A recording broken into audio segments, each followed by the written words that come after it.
যারাই যারাই যেখানে যেখানে আমাদের ছাত্র এবং জনতা ছাত্র জনতাকে হত্যা এবং খুনের সাথে জড়িত ছিলেন, গুমের সাথে যারা জড়িত ছিলেন, এর আগে এক্সট্রা জুডিশিয়াল কিলিং এর সাথে জড়িত ছিলেন, সবারই বিচার হবে।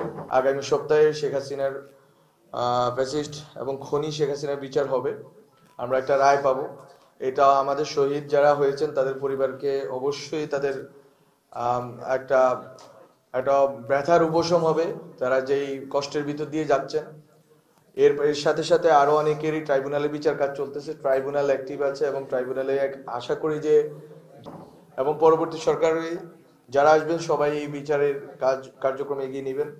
সংস্কারের কাজে আমরা অনেক দূর অগ্রসর হতে পেরেছি। আপনারা জানেন যে রাজনৈতিক দলগুলো ঐক্যবদ্ধ হয়ে একটা সনদে স্বাক্ষর করেছে এবং এটা বাংলাদেশের জন্য অনেক বড় একটা প্রাপ্তি যে রাজনৈতিক দলগুলো বসে, সব রাজনৈতিক দল মতভিন্নতা সত্ত্বেও একটা ডকুমেন্টে আসতে পারে, একটা দলিলে আহ, সবাই মিলে সর্বসম্মত হয়েছে এবং এর ভিতর দিয়ে আসলে বাংলাদেশ একটা নতুন পর্বে রওনা হইলো। আমরা যেটা পলিটিক্যালি করতে পারলাম 5ই আগস্টে, যে শেখ হাসিনাকে উৎখাত করে এবং নতুন সরকার নিয়ে আসা, এখন যেটা হচ্ছে জুলাই সনদ এবং এই সংস্কার কার্যক্রমগুলোর ভিত্তিতে মাধ্যমে এবং পরবর্তী যে নির্বাচিত সরকার আসবেন তারা যদি এই কাজগুলো করতে পারেন, তাহলে যেটা হবে যে আসলে যে নতুন বাংলাদেশ আমরা চেয়েছিলাম সেরকম একটা বাংলাদেশ হবে, যেখানে আসলে সবার ক্ষমতার ভারসাম্য থাকবে এবং বিচার আইনের শাসন থাকবে, সুবিচার থাকবে, গুম খুন আর ফিরত আসবে না।